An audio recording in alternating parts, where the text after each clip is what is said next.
حبايبي عاملين ايه؟ يا رب تكونوا بخير. هنعمل بيتي فور، ومعانا كيلو زبدة بحرارة الغرفة، ومعاها نص كيلو سكر بودر، وهنضربهم مع بعض، وهنضيف فانيليا ورشة ملح، ونضيف 4 بيضات، ونضربهم بيضة بيضة، ونصلي على الحبيب قلبك يطيب. اللهم صل وسلم وبارك عليك يا سيدي يا رسول الله.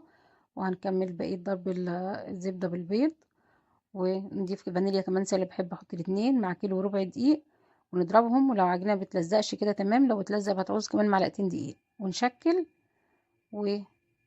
ونسوي. وطبعا هنعمل بيتي فور بالشوكولاتة.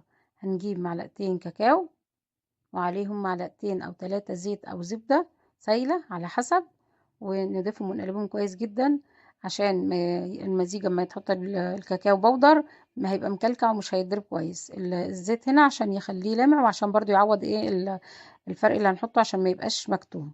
ونشكل ونسوي.